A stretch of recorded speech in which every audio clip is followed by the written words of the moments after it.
wassalamu ala Rasulillah wa ala alihi wa sahbihi wa man walah, amma ba'd. Para pendengar dan Roja Pontianak 94,7 M yang semoga dirahmati oleh Allah Subhanahu wa taala. Kembali lagi bersama kami di program sahur bareng Khadir Roja Pontianak 94,7 M, yang mana insya Allah pada subuh ini kita akan mendengarkan kajian dengan tema memaksimalkan pahala tilawah Al-Quran di bulan Ramadan, yang insya Allah akan disampaikan oleh Al-Ustadz Ilham Maulana LC Hafizahullah Ta'ala. Kajian ini juga bisa disimak di Instagram kami Khadir Roja Pontianak 94,7 FM dan di Facebook kami Khadir Roja Pontianak. Insya Allah di akhir sesi kita akan membuka sesi tanya jawab. Bagi yang ingin bertanya bisa menghubungi ke nomor WA kami 089694436282. Sekali lagi, yang ingin bertanya bisa menghubungi ke nomor WA kami 089694436282. Alhamdulillah, sekarang kita telah terhubung dengan Al-Ustadz Hafizahullah Ta'ala. Assalamualaikum Ustadz. Waalaikumsalam warahmatullahi wabarakatuh. Nah, kepada Al-Ustadz, tafadhal mashkura. Bismillahirrahmanirrahim. Innal hamdalillah nahmaduhu wa nasta'in wa nastaghfir wa natubu ilaih wa na'udzu billahi min syururi anfusina wa min sayyiati a'malina. May yahdihillahu fala mudilla lahu wa may yudlil fala hadiya lahu. Asyhadu an la ilaha illallah wahdahu la syarika lahu wa asyhadu anna Muhammadan abduhu wa rasuluh. Ya ayyuhalladzina amanu taqullaha haqqa tuqatih wa la tamutunna illa wa antum muslimun. Ya ayyuhan nasu taqu rabbakumul ladzi khalaqakum min nafsin wahidah wa khalaqa minha zawjaha wa batha minhuma rijalan katsiran wa nisaa'a wattaqullaha alladzi tasaaluna bihi wal arham innallaha kana 'alaikum raqiba. Ya ayyuhalladzina amanu taqullaha wa qulu qawlan sadida yuslih lakum a'malakum wa yaghfir lakum dhunubakum wa may yuti'illaha wa rasulahu faqad faza fawzan 'azima wa ba'du. Fa inna asdaqal hadithi kitabullah wa khairal huda huda nabiyyina Muhammadin sallallahu alaihi wasallam wa syarrul umuri muhdatsatuha wa kullu muhdatsatin bid'ah wa kullu bid'atin dhalalah wa kullu dhalalatin finnar. Ma'asyiral muslimin yang dirahmati oleh Allah Subhanahu wa taala, alhamdulillah Allah memberikan kepada kita kemudahan untuk dapat bangun di pagi hari ini di bulan yang mulia ini, tentunya untuk melaksanakan kebaikan, niat ikhlas karena Allah Subhanahu wa taala, agar Allah Subhanahu wa taala memberikan kemudahan bagi kita untuk melanjutkan ibadah-ibadah berikutnya di hari ini. Kaum muslimin yang dirahmati Allah Subhanahu wa taala, kita tahu bahwasannya di hari-hari yang mulia ini, di bulan Ramadan, merupakan bulan yang penuh berkah dan saat dilipat gandakannya pahala. Allah Subhanahu wa taala menurunkan Al-Quran di bulan yang mulia ini, di mana Allah Ta'ala berfirman, Syahrul Ramadan alladzi unzila fihi al-Quran hudal linnas wa bayyinatin minal huda wal furqan. Kata Allah Subhanahu wa Ta'ala dalam surat Al-Baqarah, bulan Ramadan ini adalah bulan yang di dalamnya diturunkan Al-Quran sebagai petunjuk bagi manusia dan penjelasan mengenai petunjuk itu, dan juga sebagai pembeda antara yang hak dan yang batil. Sehingga dengan diturunkannya Al-Quran di bulan Ramadan ini, kita dianjurkan untuk memperbanyak membaca dan juga mempelajari Al-Quran. Di mana termasuk dari amalan saleh yang dianjurkan di bulan Ramadan adalah kita mentadaburi Al-Quran dan berusaha untuk menambah kualitas dan kuantitas dari bacaan tilawah kita. Oleh sebab itu, ya, patut untuk mempelajari hal-hal apa yang dapat melipat gandakan pahala Al-Quran kita. Dikarenakan kita dianjurkan untuk memperbanyak membaca dan mempelajari Al-Quran. Bahkan, ya, malaikat Jibril alaihi salam selalu datang kepada Nabi Shallallahu Alaihi Wasallam untuk mengecek dan juga membacakan Al-Quran. Hal ini menjadi sebuah isyarat jelas bahwasannya bulan yang suci ini adalah bulan yang mana kurang afdal jika tidak dimaksimalkan tilawah dan mempelajari Al-Quran di dalamnya.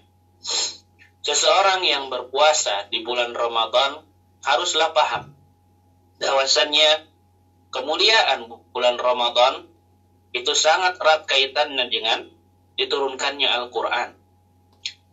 Kalau kita mau merenungi sejarah atau dalam arti merenungi apa yang Allah takdirkan pada dunia ini, ada apa yang Allah ciptakan, sesungguhnya tidaklah malaikat Jibril mulia, ya, melainkan karena ia malaikat yang membawa ayat-ayat Allah Subhanahu wa Ta'ala, termasuk di dalamnya adalah Al-Quran. Jibril alaihi salam menjadi mulia karena membawa Al-Quran. Begitu juga Nabi Muhammad sallallahu alaihi wasallam menjadi nabi yang termulia, rasul yang termulia, makhluk Allah Subhanahu wa Ta'ala dari kalangan manusia yang paling utama, disebabkan beliaulah yang menerima Al-Quran, yang mana Al-Quran turun kepada. Begitu juga Ramadan. Ramadan mulia karena Al-Quran turun di bulan tersebut. Sehingga kalau kita mau menjadi orang yang mulia, ya, menjadi sosok yang Allah cintai, maka barang tentu kita semua haruslah memahami yang Allah muliakan adalah mereka para pemilik sahibul Quran, yaitu mereka yang senantiasa berinteraksi, membaca dan mempelajari Al-Quran, sehingga ia pun akan bisa menjadi mulia sebagaimana mulianya mereka-mereka yang Allah muliakan karena sebab Al-Quran. Kaum muslimin yang dirahmati oleh Allah Subhanahu wa Ta'ala, sebagai kitab suci yang mulia, Al-Quran tentulah harus dibaca dengan adab-adab yang baik yang harus kita penuhi ketika berinteraksi dengannya. Tentunya dengan adab-adab tersebut, insya Allah Subhanahu wa Ta'ala, kita akan mampu mendapatkan pahala dari Allah Subhanahu wa Ta'ala berlipat-lipat ganda dari pahala yang Allah janjikan bagi mereka yang mau membaca Al-Quran, terlebih lagi di bulan Ramadan ini. Sehingga boleh dikatakan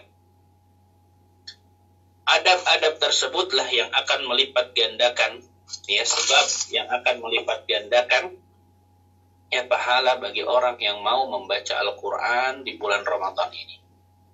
Tentu saja yang pertama yang harus diperhatikan ketika kita berinteraksi dengan Al-Quran dan kita berharap pahala yang banyak, haruslah kita membaca Al-Quran dengan niat ikhlas karena Allah Subhanahu wa Ta'ala.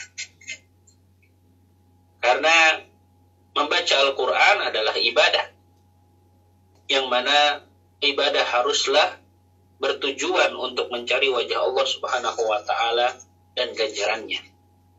Setiap amal ibadah yang bertujuan untuk mendekatkan diri kepada Allah Subhanahu wa Ta'ala tanpa disertai dengan dua syarat diterimanya amal ibadah, yaitu ikhlas dan sesuai tuntunan syariat, maka amalan tersebut akan tertolak.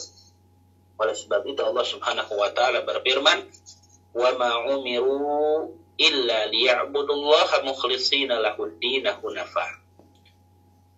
Mereka tidaklah disuruh kecuali supaya menyembah Allah Subhanahu wa Ta'ala dengan memurnikan ketaatan kepadanya dalam menjalankan agama yang lurus. Di mana Allah Subhanahu wa Ta'ala dalam ayat ini menerangkan bahwasannya mereka manusia tidaklah diperintahkan untuk menyembah Allah melainkan dengan memurnikan ketaatan kepadanya.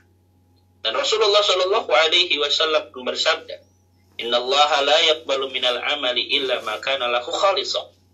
Sesungguhnya Allah tidak menerima suatu amal kecuali yang dilakukan dengan ikhlas, semata-mata mengharapkan wajah Allah Subhanahu wa Ta'ala. Sehingga bagi kita yang mau membaca Al-Quran, untuk senantiasa mengikhlaskan niat kita karena Allah Subhanahu wa Ta'ala. Oleh sebab itu, hal yang pertama kali diperintahkan bagi seorang yang mau membaca Al-Quran adalah keikhlasan di dalam membacanya.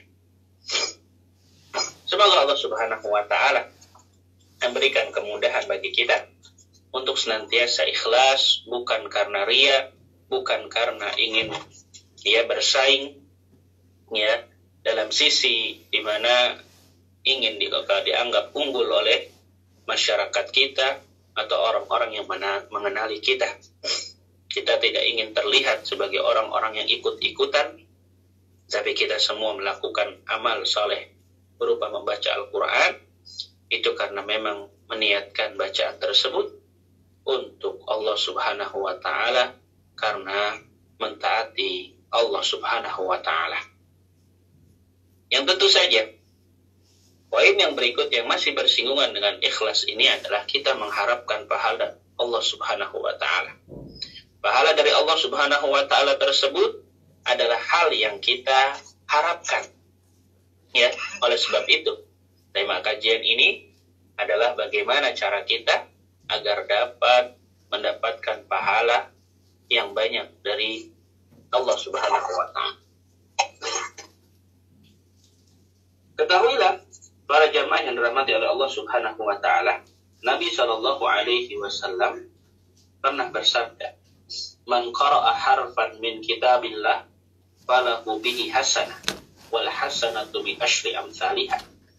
Siapa, kata Nabi, yang membaca satu huruf dari kitabullah, maka baginya satu kebaikan, dan setiap kebaikan itu akan dibalas 10 kali lipatnya. Kata Nabi, "La aqulu alif lam mim harfun." Aku tidak mengatakan bahwasanya alif lam mim itu satu huruf. Akan tapi, kata Nabi, alif satu huruf, lam satu huruf, dan mim satu huruf. Maka perhatikan, ketika kita membaca Al-Quran dengan kualitas yang baik, kemudian ditambah dengan kuantitas yang banyak, maka hal ini akan menambah pahala kita di sisi Allah Subhanahu wa Ta'ala. Karena kata Nabi, satu huruf alif saja itu lipat gandakan menjadi 10 kebaikan. Setiap kebaikan akan dibalas dengan 10 kali lipatnya. Satu huruf saja, alif, lam, kemudian mim. Alif satu huruf, lam satu huruf, mim satu huruf, berarti sudah mendapatkan 30 kali lipat kebaikan yang Nabi Shallallahu Alaihi Wasallam berikan gambarannya kepada kita. Tentu saja, jemaah yang dirahmati Allah Subhanahu wa Ta'ala, bagi kita yang ingin mendapatkan pahala yang banyak hal tersebut, agar bagi kita semuanya memperhatikan Tapi kita senantiasa memperhatikan, sesungguhnya orang yang membaca Al-Quran bukan hanya menjaga atau membaca huruf-huruf Al-Quran, namun dia mudayyi'an li hududih, itu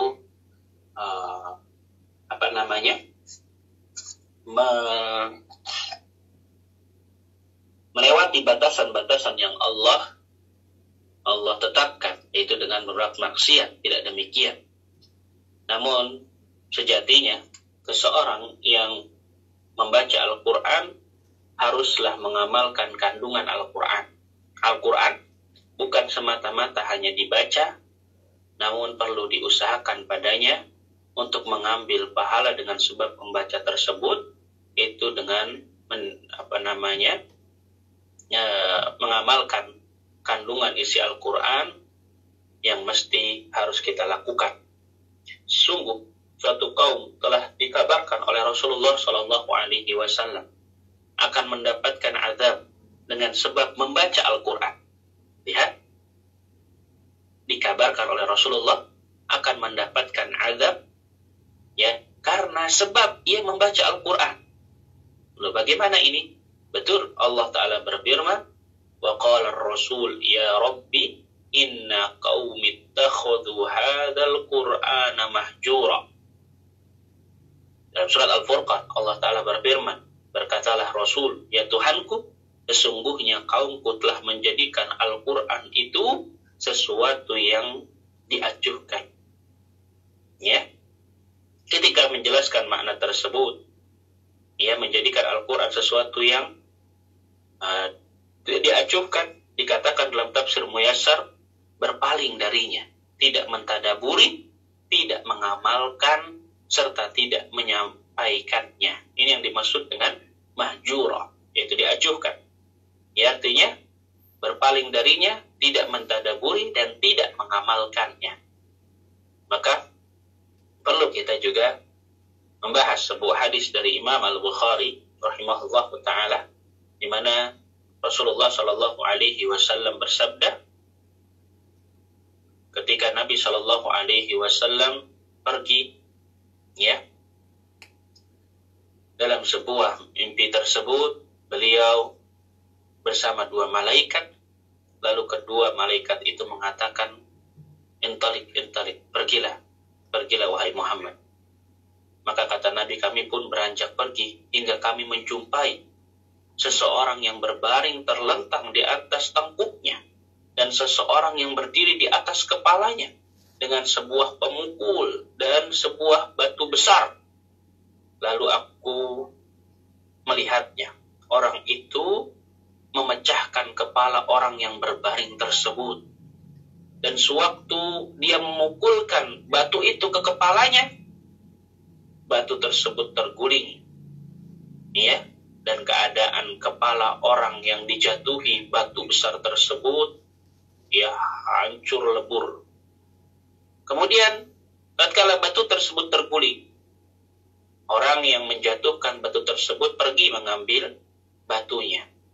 Dan tidaklah dia kembali kepada orang yang kepalanya dihancurkan tadi, hingga kepala orang yang dihancurkan itu telah sembuh dan kembali utuh seperti sedia kala.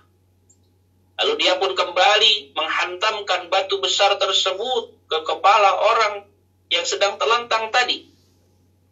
Lalu Nabi SAW berkata, siapakah ini? Maka kedua malaikat itu mengatakan, intalik. Maka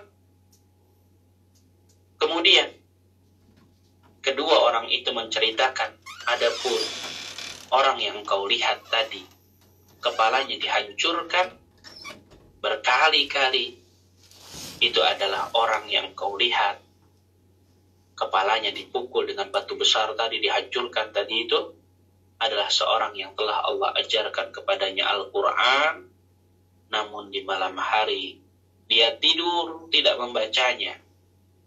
Kemudian dia tidak mengamalkan Al-Quran di siang harinya, maka Allah akan mengadabnya seperti yang diperbuat oleh orang yang kau lihat tadi. Perhatikan, ternyata Rasulullah Shallallahu Alaihi Wasallam melihat tentang adab bagi mereka yang membaca Al-Quran namun tidak mau mengamalkan isi kandungan Al-Quran. Semoga Allah Subhanahu Wa Taala memberikan kemudahan bagi kita untuk mengamalkan isi Al-Quran. Kaum muslimin dan rahmati oleh Allah Subhanahu Wa Taala, tentu saja wajib bagi kita untuk menghayati Al-Quran, di mana Allah Subhanahu Wa Taala berfirman, "Afala yatadabbaruna Al-Quran, walau kana min indi ghairillahi lawajadu fihi ikhtilafan katsira." Apakah mereka tidak memperhatikan Al-Quran? Tadabbur. Apakah mereka tidak mentadaburi Al-Quran? Ini sebuah pertanyaan dari Allah Subhanahu Wa Taala yang bersifat menafikan mereka-mereka yang membaca Al-Quran namun tidak mentadaburinya. Maka bagi kita wajib menghayati Al-Quran dengan cara mengamalkan isi kandungan dari Al-Quran. Jangan sampai kita hanya membaca huruf-huruf dari Al-Quran, namun ternyata kita masih saja terus melakukan maksiat kepada Allah Subhanahu Wa Taala.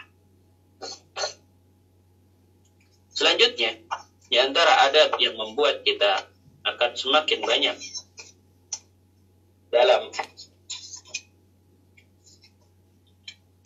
mendapatkan pahala, yaitu hendaklah ketika kita membaca diupayakan agar kita menghadap kiblat. Karena ketika membaca Al-Quran, tentu saja kita sedang beribadah kepada Allah Subhanahu Wa Taala, dan beberapa ahli ilmu seperti Al-Imam An-Nawawi dan yang lainnya, beliau memberikan penjelasan dalam kitab-kitab yang mereka tulis agarlah para pembaca Al-Quran untuk menghadapkan wajah mereka, badan mereka ke arah kiblat. Dan itu sesuatu yang insya Allah akan lebih mendorong kita untuk lebih khusyuk dan lebih utama daripada kita berpaling dari arah kiblat, tidak menghadap kiblat. Itu poin yang berikutnya berkaitan dengan akhlak mereka yang membaca Al-Quran. Hendaklah mereka membacanya dengan posisi di mana mereka menghadap Al-Quran, menghadap kiblat maksudkan. Kaum muslimin yang dirahmati oleh Allah Subhanahu Wa Taala, adab selanjutnya bagi mereka yang membaca Al-Quran, yang mana hendaklah bagi mereka untuk senantiasa bersuci terlebih dahulu, karena sesungguhnya Al-Quran itu la yamassuhu illal mutahharun, tidak ada yang menyentuhnya kecuali orang-orang yang suci, yaitu orang-orang yang hendaknya mereka senantiasa bersuci. Sehingga ada sebagian pendapat dari para ulama yang mengatakan bahwasannya tidak boleh bagi mereka yang belum berwudu, yang belum bersuci untuk menyentuh Al-Quran, sebagai bentuk akhlak terhadap Al-Quran. Oleh sebab itu,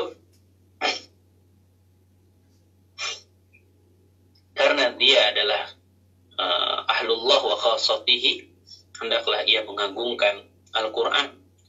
Dan Allah Subhanahu Wa Ta'ala berfirman, "Wa may yu'azzim sya'airallah fa innaha min taqwal qulub." Barang siapa yang mengagungkan syiar-syiar Allah, maka hal tersebut muncul dari ketakwaan hatinya. Hal ini menjadikan kita agar kita mengagungkan Al-Quran dengan hati kita, yaitu dengan mengagungkan syiar-syiar Allah. Di antaranya kita menghormati Al-Quran dengan cara kita senantiasa membacanya dalam keadaan suci. Yang memang permasalahan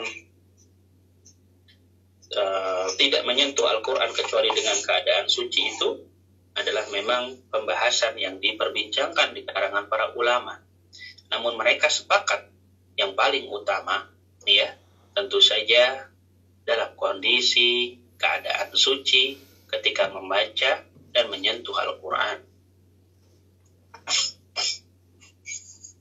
Kemudian, hendaklah seseorang yang membaca Al-Quran dari hafalannya itu tetap dianjurkan untuk membaca dari mushaf. Ya. Jadi, sekalipun seseorang itu hafal dari bacaannya, hendaklah seseorang itu membaca dari mushaf. Kenapa para ulama mengatakan demikian? Karena seseorang yang membaca dari mushaf, pertama, dia akan melihat matanya pada ayat-ayat suci Al-Quran. Kemudian lisannya, dia akan mendendangkan atau membacakan Al-Quran. Lisannya berpahala, matanya berpahala. Demikian juga, ya, hendaklah suaranya itu terdengar sampai ke telinganya, tidak dalam hati membacanya. Agar apa?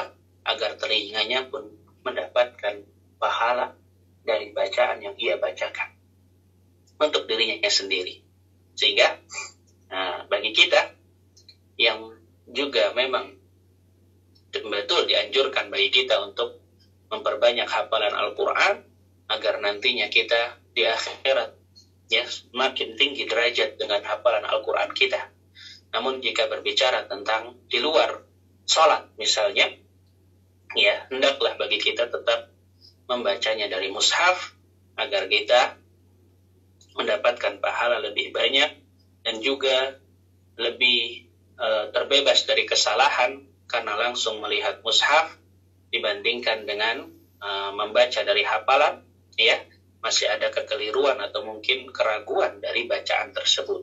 Namun itu kami pastikan ketika di luar dari sholat. Adapun ketika sholat, tentu, ya, mereka yang memiliki hafalan lah yang diutamakan. Mereka yang bacaannya bagus lah yang lebih diutamakan untuk menjadi seorang imam. Yaitu menjadi satu keutamaan tersendiri bagi mereka yang memiliki hafalan yang banyak, bagi mereka orang-orang yang berusaha untuk menghafalkan kitab Allah. Namun, yang kami singgung di sini adalah di luar sholat. Hendaklah tetap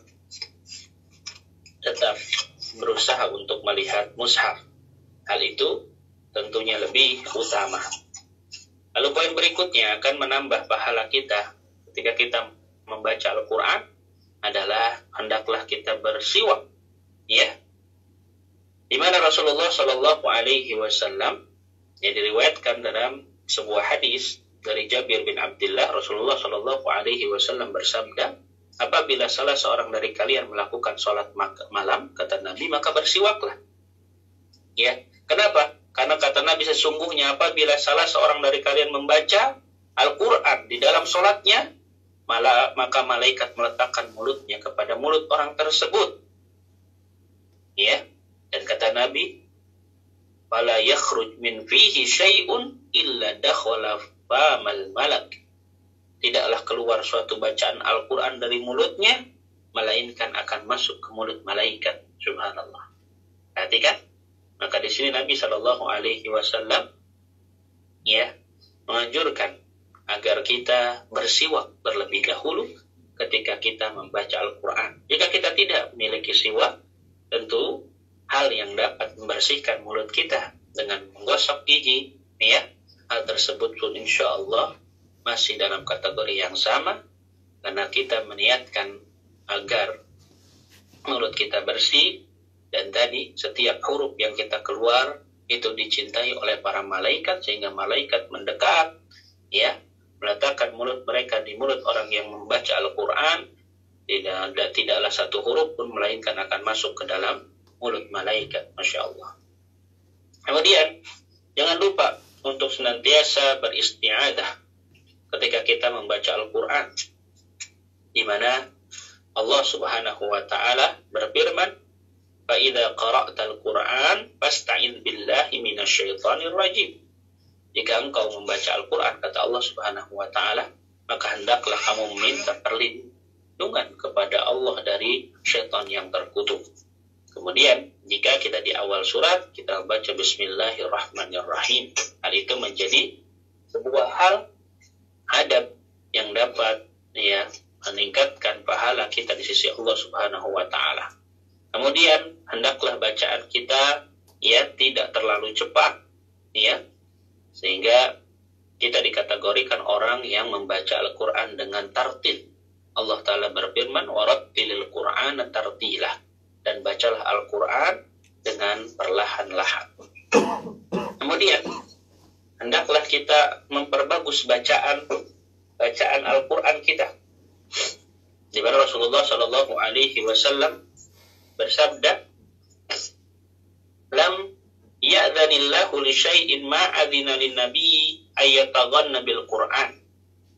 Kata Rasul, tidaklah Allah mendengarkan sesuatu sebagaimana Allah mendengarkan nabinya melakukan Al-Qur'an. Rasulullah Shallallahu Alaihi Wasallam pun pernah bersabda, "Zayyinul Qur'an bi aswatikum." Perindahlah Al-Qur'an itu, indahkanlah Al-Qur'an itu dengan suara-suara kalian. Maka berusaha untuk memperindah bacaan kita itu menjadi sesuatu hal yang utama dan adab bagi kita dalam membaca Al-Qur'an. Kemudian poin berikutnya, hendaklah kita berusaha menangis ketika membaca Al-Qur'an. Itu menjadi satu hal yang mana Allah Subhanahu wa taala berfirman, "Idza tutla 'alaihim ayatur rahman kharru sujada wa bukiya." Apabila dibacakan ayat-ayat Al-Qur'an yang Maha Pemurah dari Allah Subhanahu wa taala yang Maha Pemurah kepada mereka, maka mereka menyungkur dan bersujud dalam keadaan menangis. Maka para ulama mengatakan hendaklah kita berusaha untuk menangis. Kalau kita tidak mampu menangis, maka menangislah dari ketidakmampuan kita dalam menangis. Kaum muslimin yang dirahmati oleh Allah Subhanahu wa taala, poin berikutnya yang harus kita upayakan, hendaklah kita berhenti membaca ketika mengantuk. Karena Rasulullah Shallallahu Alaihi Wasallam mengatakan demikian, di mana khawatir kalau seorang yang membaca Al-Quran dalam posisi mengantuk, hal tersebut menjadikan ia salah di dalam membaca Al-Quran. Maka hendaklah berhenti ketika kita mengantuk membaca Al-Quran. Jangan memaksakan diri ketika kita mengantuk terus membaca Al-Quran. Khawatirnya ketika ada ayat-ayat yang kita minta ampunan kepada Allah Subhanahu wa taala, ternyata karena salah kita mengantuk, kita justru meminta adab kepada Allah Subhanahu wa taala. Nasallallahu salamah wal afiyah. Kemudian poin berikutnya, hendaklah kita senantiasa memperhatikan sujud-sujud tilawah ketika ayat-ayat sajadah. Hal itu menjadi satu anjuran, dan hal tersebut menjadikan syaitan itu merasa terhina, karena sebab para syaitan tidak mau bersujud ketika diperintahkan sujud. Namun anak Adam, kita semua ketika diperintahkan sujud, kita pun sujud, di mana ayat-ayat sajadah adalah ayat-ayat yang memerintahkan kita untuk bersujud ketika membacanya. Mungkin poin-poin itu yang secara singkat, mohon maaf, yang kami dapat sampaikan, sekalipun masih banyak beberapa adab yang kiranya perlu kita perhatikan ketika kita membaca Al-Quran.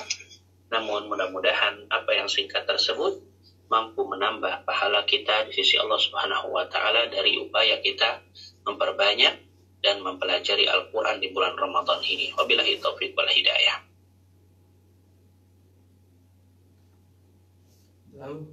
Jazakumullah khairan Ustaz atas ilmu dan nasihat yang Ustadz sampaikan kepada kami. Waalaikumsalam. Nah, para pendengar Radio Roja Pontianak 94,7 M, kami sampaikan kembali yang ingin bertanya bisa menghubungi ke nomor kami 0896 9443 6282. Sekali lagi bisa menghubungi ke nomor WA kami 0896 9443 6282. Nah, sekarang kita masuk ke sesi tanya jawab. Pertanyaan pertama, Ustaz, dari hamba Allah di Kubur Raya. Assalamualaikum, Ustaz. Waalaikumsalam warahmatullahi wabarakatuh. Ustaz, tolong nasihatnya bagi kami-kami ini yang sedang menghafal Al-Quran untuk semangat membaca Al-Quran, karena kebanyakan dari kami itu lebih mengutamakan murojaah hafalan, Ustaz. Barakallahu fiik. Barakallahu fikum. Baik, ya.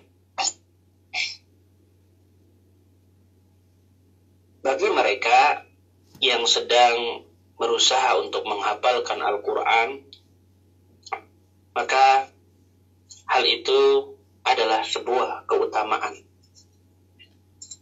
Tidaklah dikatakan sebagai hamalatul Quran, ya, dalam sebuah ungkapan sebagai pembawa Al-Quran, melainkan mereka adalah masuk di antaranya orang-orang yang menghafalkan Al-Quran.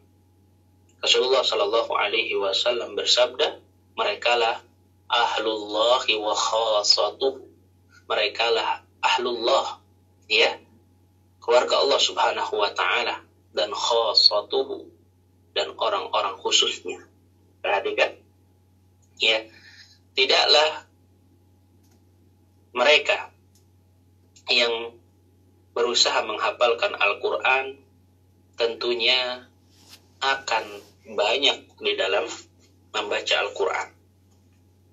Iya, karena dalam menghafalkan Al-Quran semua keutamaan yang tadi kita sebutkan tentang Al-Quran, ya, melainkan orang yang menghafalnya pastilah akan terus mengulang-ulang bacaan tersebut.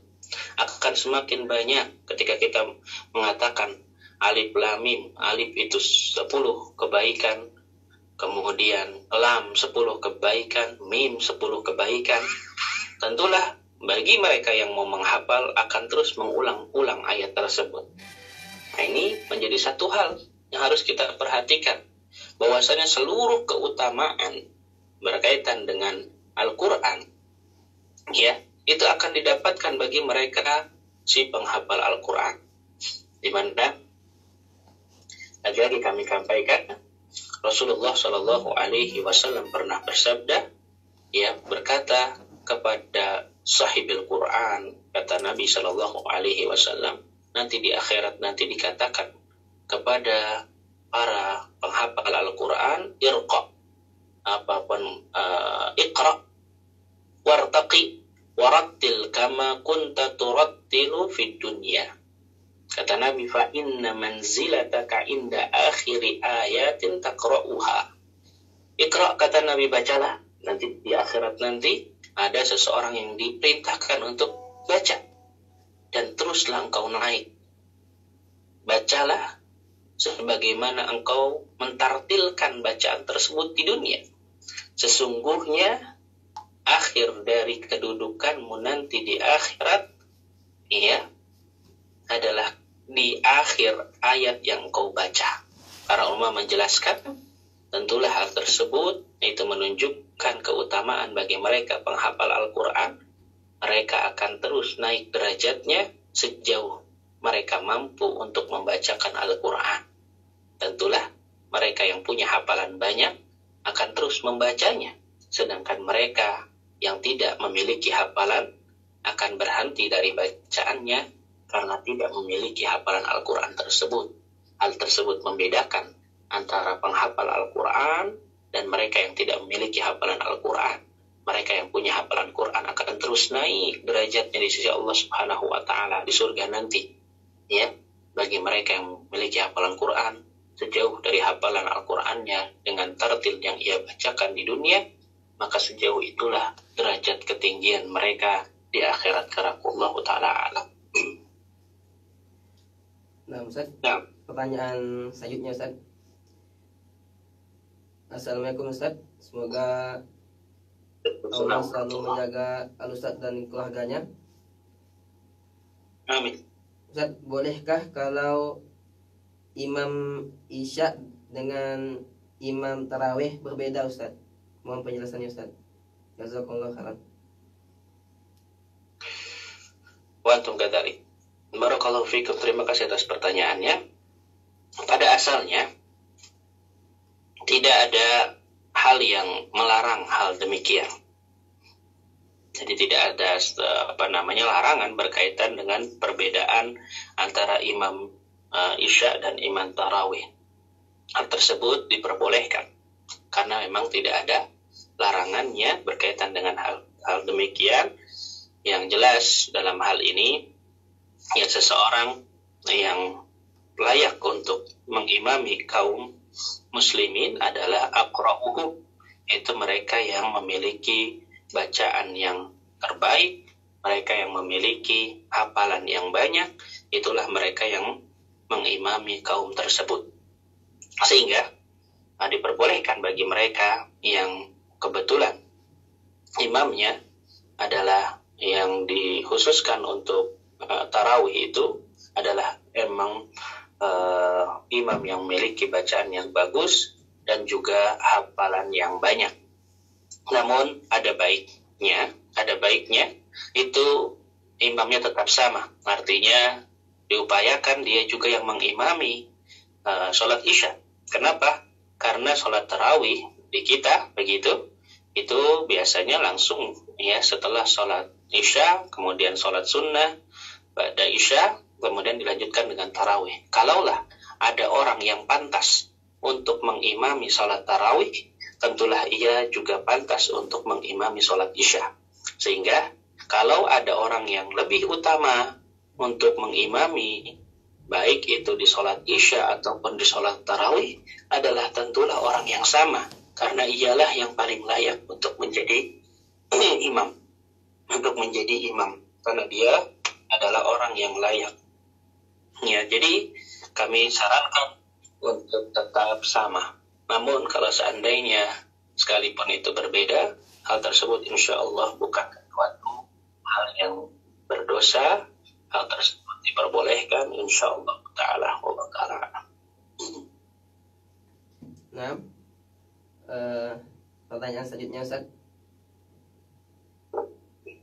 Nah, Bismillah. Assalamualaikum, Ustaz.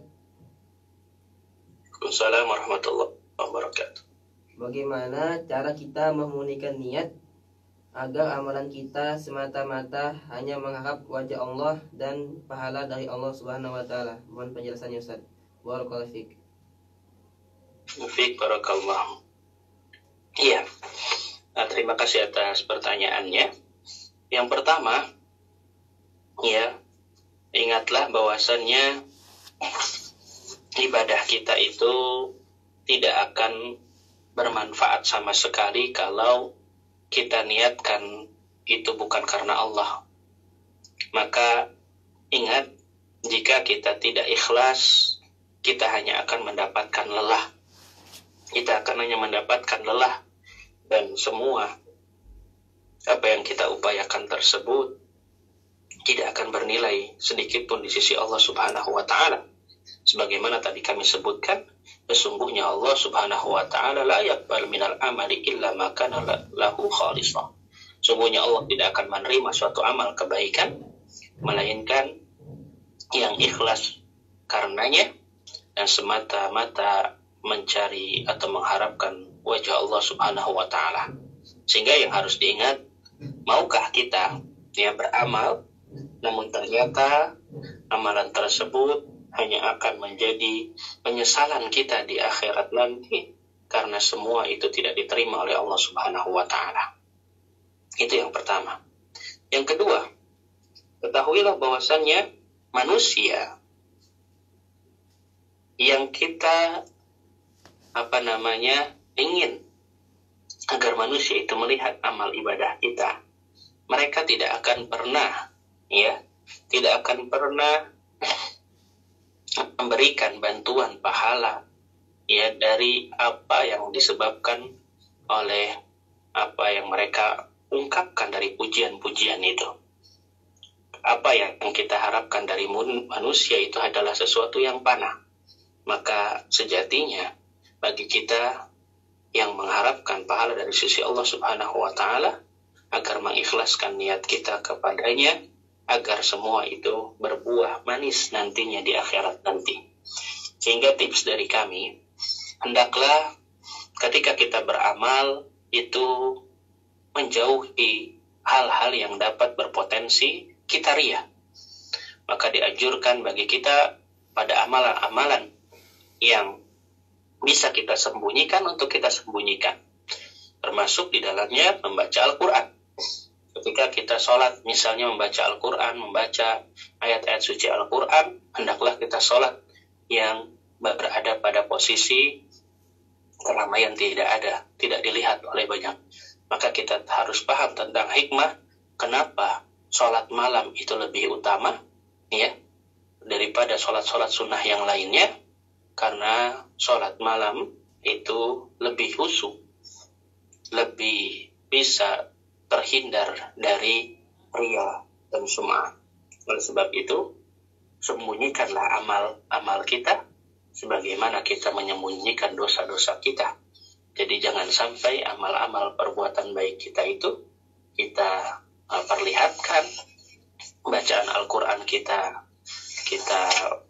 perlihatkan kepada manusia, namun berusahalah untuk mencari tempat-tempat sepi yang kita hanya berdua dengan Allah Subhanahu wa Ta'ala, dan kita bisa menangis di dalamnya, merenungi segala dosa-dosa kita insya Allah akan diberikan keikhlasan, diberikan sesuatu yang baik bagi diri kita dari semua yang Allah Subhanahu wa Ta'ala janjikan. Allah Ta'ala alam.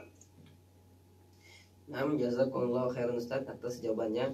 Semoga bisa bermanfaat bagi kita semua yang mendengarkan, dan semoga Allah senantiasa menjaga dan memberkahi ilmu Al-Ustaz Hafizahullah Ta'ala. Amin. Nah Ustaz, karena Amin ya Allah. Waktu yang terbatas, mungkin kajiannya bisa ditutup Ustaz. Baik, terima kasih atas kesempatan yang diberikan. Kita berlindung pada Allah Subhanahu wa Ta'ala dari amal perbuatan yang tidak karenanya. Kita berlindung pada Allah Subhanahu wa Ta'ala dari riya dan sum'ah. Kita berlindung pada Allah Subhanahu wa Ta'ala dari godaan syaitan yang membisiki agar kita senantiasa merasa ujub diri kepada diri. Kita berlindung pada Allah Subhanahu wa Ta'ala agar kita menjadi orang-orang yang tawadu, orang-orang yang senantiasa mendekatkan diri kepadanya dengan ikhlas, menjadi ahlul Quran dan orang-orang khusus di sisi Allah Subhanahu wa Ta'ala. Semoga Allah Subhanahu wa Ta'ala memberikan kekuatan bagi kita untuk senantiasa maksimalkan kekuatan kita untuk beribadah kepada di bulan Ramadan ini. Salah satunya menjadi para penghafal Al-Quran, mereka yang menghatamkan Al-Quran, mereka yang senantiasa berusaha untuk bisa mengamalkan Al-Quran dan senantiasa menjadikan Al-Quran sebagai pelipur laranya, sebagai hal yang dapat membahagiakannya, menjadi qurrata a'yun, penyejuk pandangannya. Semoga Allah Subhanahu wa Ta'ala memberikan kemudahan bagi kita dalam hal itu. Oleh sebab itu, semoga Allah Subhanahu wa Ta'ala dapat menjadikan kita di bulan Ramadan ini adalah orang-orang yang diampuni dan dibebaskan dari api neraka. Mungkin demikian apa yang dapat kami sampaikan pada kesempatan kali ini. Kurang lebihnya kami mohon maaf. Jika itu kebaikan tentunya datang dari Allah Subhanahu wa Ta'ala. Adapun kesalahan itu dari kelemahan ilmu kami dan juga dari gangguan syaitan yang terkutuk. Semoga Allah Subhanahu wa taala mengampuni kita semuanya. Wabillahi taufiq wal hidayah. Subhanakallahumma bihamdika asyhadu an la ilaha illa anta astaghfiruka wa atubu ilaik. Assalamualaikum warahmatullahi wabarakatuh. Waalaikumsalam warahmatullahi wabarakatuh. Alhamdulillah, setelah kita dengan bersama kajian bersama Al-Ustadz Ilham Maulana LC Hafizahullah Ta'ala. Para pendengar Radio Raja Pontianak 94,7 FM. Insyaallah untuk jawab besok kita akan ditemani oleh Al-Ustadz Hamdi. Nah, para pendengar Radio Raja Pontianak 94,7 FM. Baiklah, untuk acara selanjutnya mari kita dengarkan bersama-sama Murotal Al-Quranul Karim. Barakallahu fikum. Wassalamualaikum warahmatullahi wabarakatuh.